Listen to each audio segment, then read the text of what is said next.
section of my solo that I've been memorizing this quarter. Concertino Basso, I think, by Richard Lieb, an American composer. Not a difficult piece. It's been kind of fun to work up, just to make it musical. It's not very musical, I think. Anyway, so I'm here to talk about equipment today. Obviously, I change equipment a lot, and maybe it's confusing. Maybe you guys don't care at all, but I love talking about this stuff. And, hey, I've got lots of stuff to talk about. So, this video is about my bass.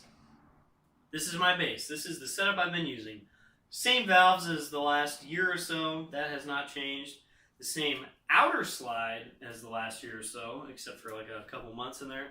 And a new bell that I got. It's already, it's in previous videos. I have a sound demonstration or whatever with it. And I like it a lot, and the silver belt is gone, so that's just out of the equation. And of course I still have the silver tuning slide. I might get a replacement for that at some point, but tuning slide is just kind of a, I don't know, it'll make a difference, but not huge difference. And I have more on that later, actually. The biggest change for me recently is new mouthpiece. I got a Greg Black, actually had a Greg Black 1 1/8 GM. M means medium weight. It's just a little heavier than the normal Greg Black blank. Man, that's a lot of blah words. I've had this for over a year. I actually bought it on Trombone Forum and tried it out for a little bit, and at the time I got it, it was just way too big. With way too big of a throat. You guys probably can't see that because the resolution of this camera sucks. But it's just kind of a vacuum cleaner on this instrument, or at least it was, with the way I was playing. Now, I actually play more efficiently on this larger backboard than I did on my previous mouthpiece, which I've used for more than a year. The Doug Elliott XB 114.L.L8. 114 is the rim size, L is the cup size, L8 is the shank size that fits the cup, and 8 means how big the backboard is and the shape and stuff like that. This has a slightly larger rim diameter than the Greg Black, but the cup and backboard are much smaller in several regards. In some ways, this is easier to play, but I've been running into issues with it lately. Just being scared of certain registers, the legato, flexibility, low range, stuff like that. And I kind of thought it was me, and so I actually I had a friend over a couple weeks ago, and we traded horns. I brought him some mouthpieces to try. We went to Horn Guys. I talked about that. That's where I got my new case, which is not in this room. Can't show you that. But I brought this because I've had it sitting around. And he tried it, and he loved it, and he sounded great. And I was like, So I tried it, and it fixed basically all the issues that I had with my Doug Elliott. And I was like, oh no. I've had this sitting around for more than a year, and I have not been playing it. So I plugged it in, and I've just been using it full time for the last at least 2 weeks. I think Tuesday a couple weeks ago is when I started using it. And in that time, I've actually gotten better at trombone just because of this mouthpiece. So there we go. I should have been using this the whole time. That does annoy me because I've just had it for so long. The slide I didn't talk about in particular. Man, I'm not speaking very well today. This is the inner slide from that Corporation 50B2 that I had a while back that I sold, and the outer slide from the slide that came with this instrument. So this inner slide is a fixed lead pipe. It's been removed and something was replaced. It might just be stock, I don't know, but it's been taken out and put back in, and it's not actually a Corporation era slide. The serial number, which is right here on box, is too late for that, so it's not actually Corporation era slide, so whatever that means. But this is my Corporation outer slide, which after swapping them back and forth between my two slides, this one was much better combination than any of the other combinations, which was kind of odd. Actually, usually, especially with older horns like this, swapping the outers on slides is very difficult and usually doesn't work. Just because of design tolerances and stuff, slides kind of get used to themselves, and when you swap, they just won't fit, or they'll move really badly or whatever. So it's kind of cool that I can do that, and this is actually not a bad slide. So that's neat. that's my bass.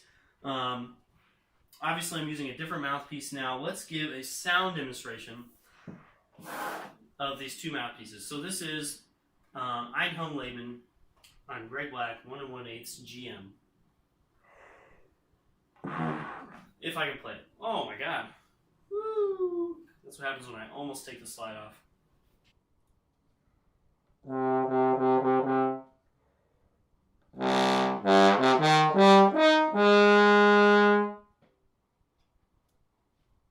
Same thing on a Doug Elliott.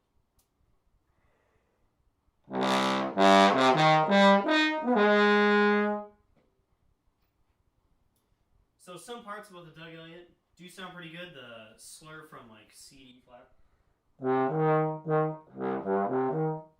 sounded pretty good on the Doug Elliott.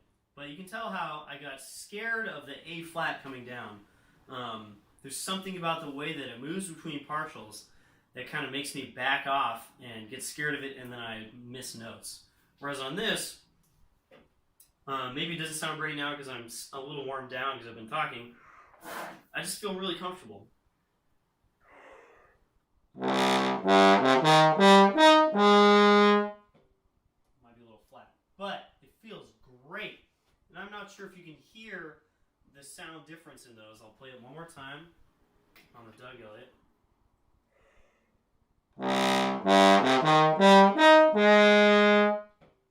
Feels a little more comfortable now because I'm better warmed up.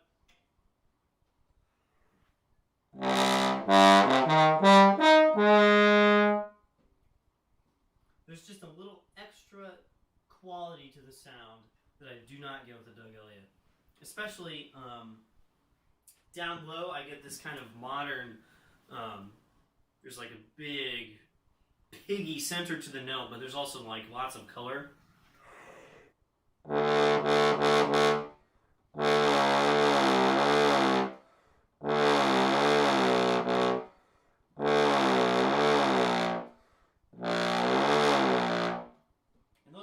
So good and free and easy.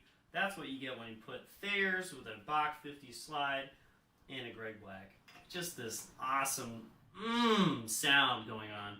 And I can kind of get that everywhere. It's not just low.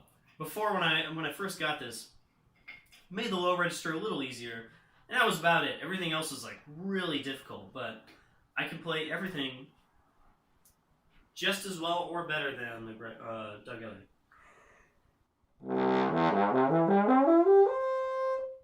That C actually feels easier despite the cup and backboard being so much larger than it does on the Doug Elliott. Let's try that. I might be wrong. No, it's not nearly as easy, which is really strange to me that this is easier. So, mouthpiece changed. Okay, we did that. Obviously, since I have this slide with two different parts, I have another slide. Look at that, I have another slide. Maybe you can't tell because I just did that off of the frame, but I do have two slides. There we go. This is the combination of other parts of my slide, which is the inner slide from the slide that came with this. And I forgot my grip. Inner slide which came with this, it has, it's from Corporation era. I had this modified with removable lead pipes. It was unscrewing, there we go.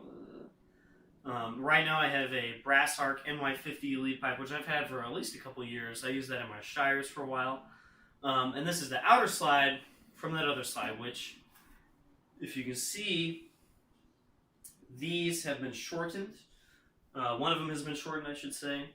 If I put it back to back, there we go. You can see the oversleeves. That's what they're called.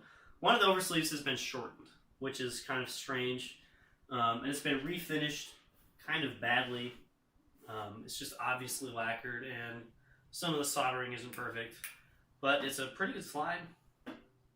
I just don't like it as much as the other one.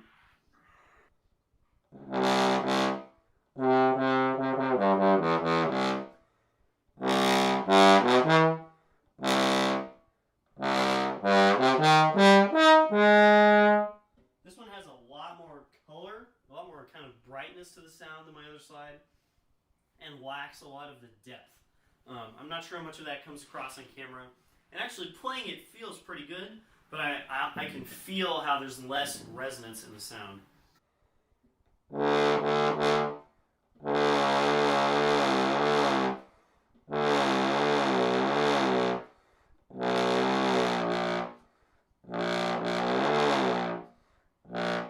And this outer slide, for whatever reason, just doesn't resonate as well on low, D flat, C, B, etc. with both valves. It's just not as easy to play.